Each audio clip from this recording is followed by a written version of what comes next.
I moved into a duplex last spring, eager for a fresh start. My previous living situation had been a nightmare: noisy neighbors, endless parking disputes, the works. This place seemed perfect. It was tucked at the end of a quiet cul-de-sac, with a small front yard and a view of a park.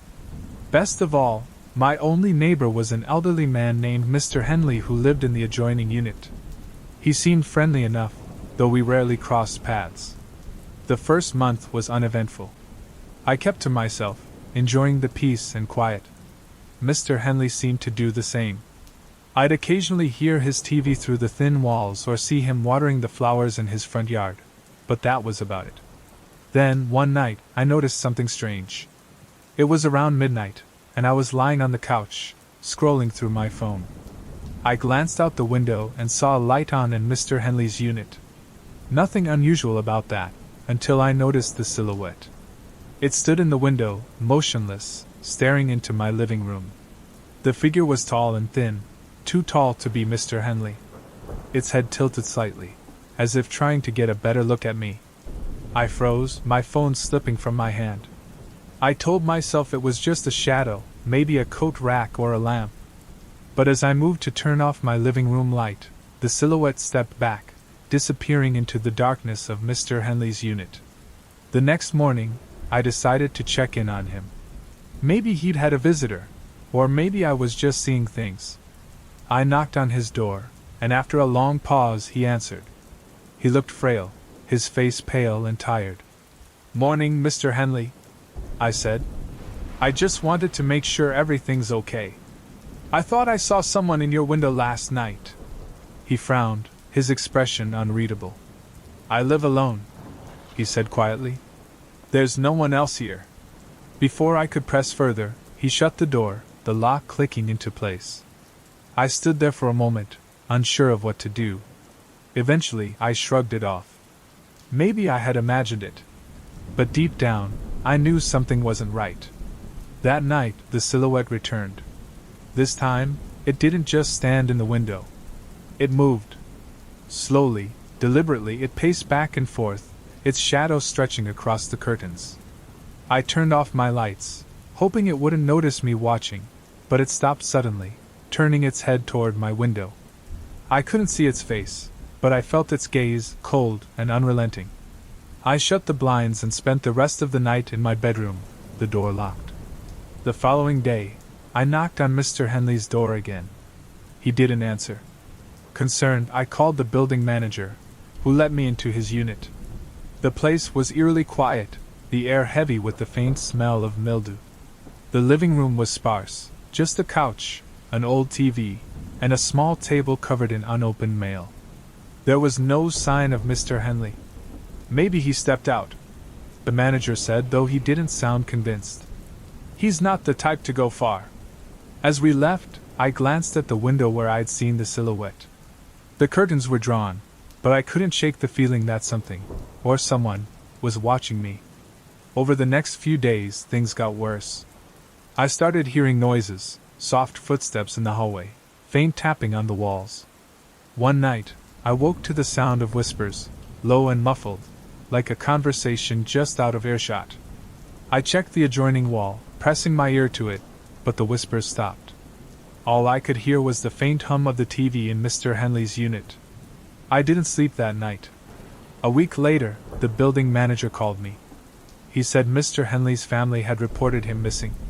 The last anyone had seen him was the morning I'd knocked on his door. They'd searched the unit and the surrounding area but found no trace of him. I wanted to tell him about the silhouette, about the whispers and the noises, but I didn't want to sound crazy. Instead, I thanked him and hung up, my stomach twisting with unease. That night, I heard the whispers again. This time, they were louder, clearer. "Let me in," a voice said, soft and insistent. I bolted upright, my heart pounding. The sound was coming from the wall, from the direction of Mr. Henley's unit.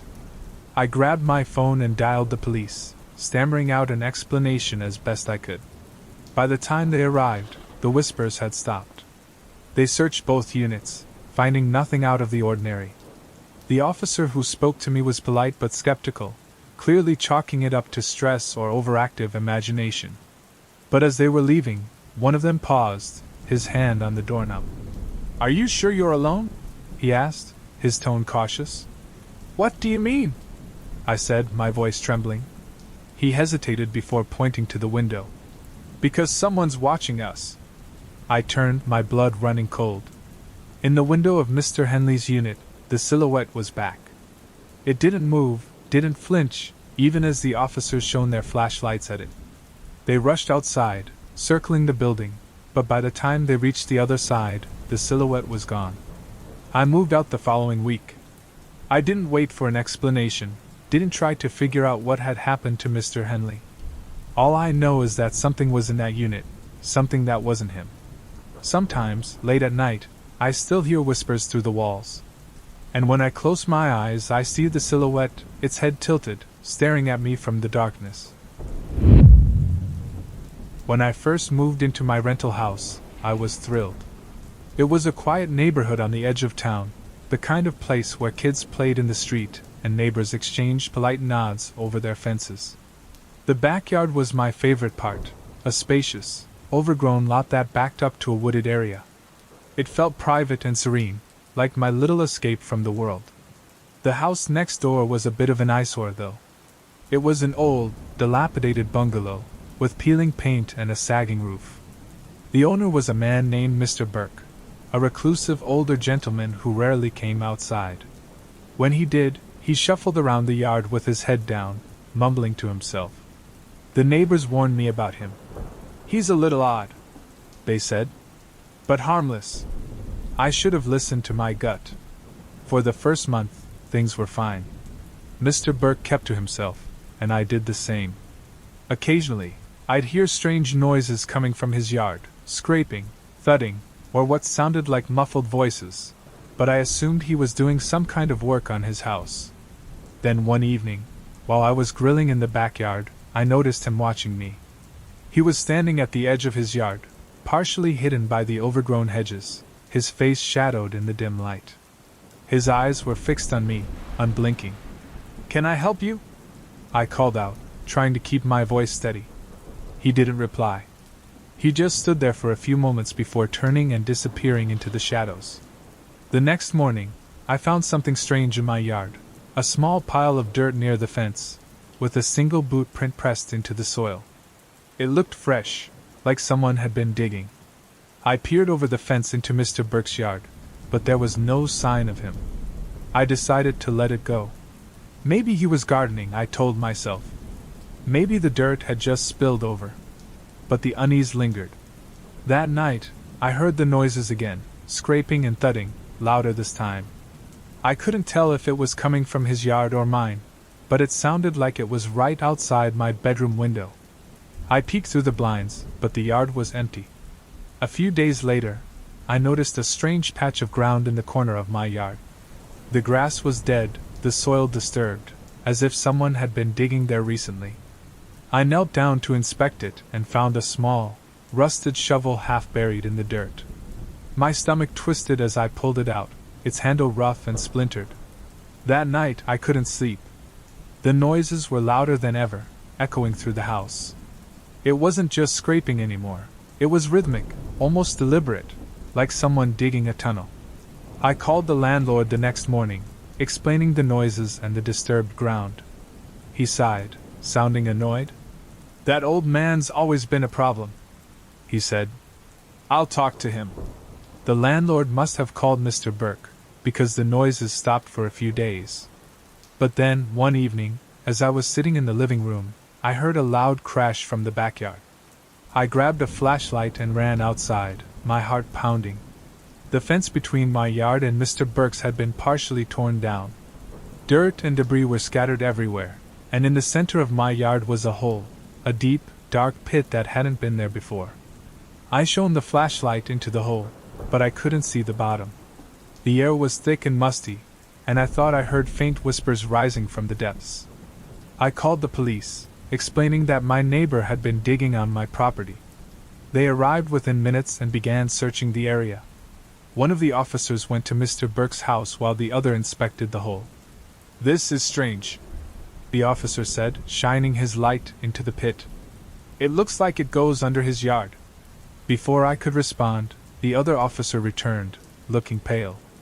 "The house is empty," he said. "Completely cleared out. It looks like no one's lived there for weeks." My stomach dropped. "That's impossible," I said. "I saw him yesterday." The officer stayed for a while, securing the area and promising to file a report. But after they left, I couldn't shake the feeling that something was horribly wrong. I locked all the doors and windows and tried to sleep, but the whispers kept me awake. Around 3 a.m. I heard it, a faint scratching sound coming from the backyard. I peeked out the window and saw movement near the hole. My breath caught as I realized someone, or something, was climbing out. It wasn't Mr. Burke.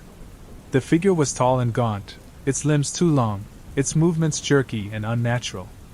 Its face was obscured by shadows, but I could feel its eyes on me, cold and unrelenting. I stumbled back from the window, my heart racing. The scratching grew louder, closer. I grabbed my phone and called the police again, my hands shaking. When they arrived, the figure was gone. The hole in the yard was filled in, the dirt packed neatly as if it had never been disturbed. The next day, I packed my things and left. I didn't wait for the landlord or an explanation. I didn't care. I just wanted to get as far away from that house, and Mr. Burke, as possible. But sometimes, late at night, I still hear the whispers. And when I close my eyes, I see the figure climbing out of the darkness, its hollow eyes fixed on me. It all started when I moved into my new place last summer. It was a charming old house in a quiet suburban neighborhood, with a decent-sized yard and a picket fence straight out of a postcard. After years of living in crowded apartments, I couldn't wait to have my own space. The first week was bliss. The neighbors were polite but not overbearing, and I spent most of my time unpacking and setting up the house. But there was one neighbor who stood out, Mr. Green. Mr. Green lived in the house directly behind mine. His backyard butted up against mine, separated by a tall wooden fence. I noticed him on my second day while I was setting up my grill. He was just standing there, in his yard, watching me. At first, I figured he was just curious about the new neighbor. I waved, but he didn't wave back. He just stood there, arms crossed, staring. I felt uneasy, but I shrugged it off. People could be odd, and who was I to judge? Over the next few days, I noticed him more often. Every time I went into the backyard, he was there, watching. Sometimes he'd be standing at the fence. Other times, he'd be sitting on a lawn chair with his eyes fixed on my house. One evening, while I was watering my plants, I decided to break the ice. "Hey there! I'm Adam," I called over the fence. "Nice to meet you." He didn't reply right away. He just stared at me for a long moment before finally saying, "You'll want to keep that yard clean." His tone wasn't friendly, and his words felt more like a warning than advice. I laughed awkwardly and went back inside. Things escalated quickly after that. A few nights later, I was in bed when I heard a noise outside, a faint scraping sound coming from the backyard. I grabbed a flashlight and looked out the window, but I couldn't see anything. The next morning, I found deep scratches on the wooden fence, like something had clawed at it. I told myself it was probably a raccoon or a stray dog, but I couldn't shake the feeling that someone, or something, had been there. That night, I installed motion-activated lights in the backyard. It made me feel a bit safer, but it didn't stop the unease from creeping in. A week later, I came home late from work and found a small pile of dead leaves neatly arranged in the center of my yard. It wasn't just a random pile. It was deliberate, almost ritualistic. I stared at it for a long time before sweeping it away. But the next morning, it was back, this time with a single, withered flower placed on top. I was done ignoring it. I marched over to Mr. Green's house and knocked on the door. He didn't answer. His curtains were drawn, and the house looked dark and empty. I knocked again, harder this time, but still, no response. Frustrated, I went back home. That night, the motion lights flickered on and off repeatedly. I looked out the window and saw a shadow moving along the fence line. My heart pounded as I grabbed my phone and called the police. When they arrived, they searched the yard and the surrounding area but found nothing. The officer suggested it might be an animal triggering the lights, but I knew better. Someone was messing with me. The next morning, I found something new in the yard, a single shoe. It was old and dirty, and the laces were tied in a strange knot. I was officially creeped out. I decided to set up a camera in the backyard. It was a cheap one, but it was enough to capture footage of anyone, or anything, messing around back there. That night I didn't sleep. I stayed up watching the live feed on my phone.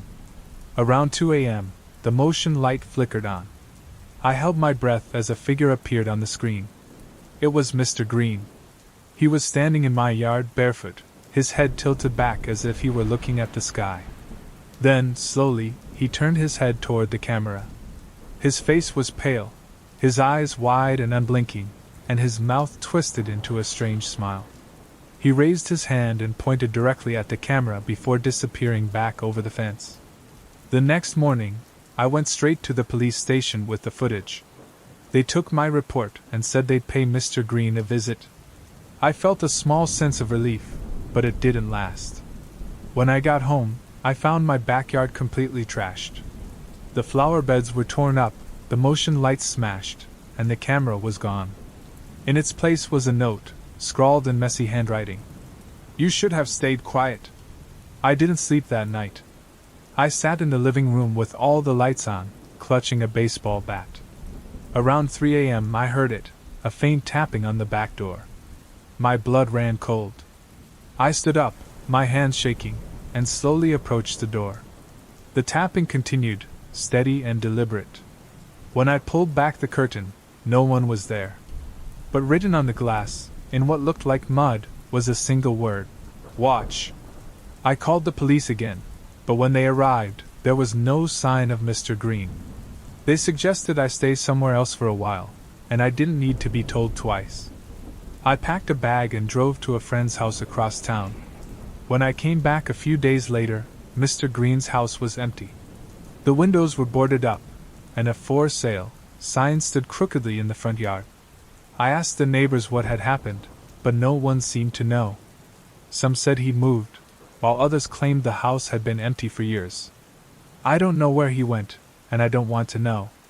But sometimes, late at night, I hear the motion lights flicker on. And I wonder if he's still out there, watching.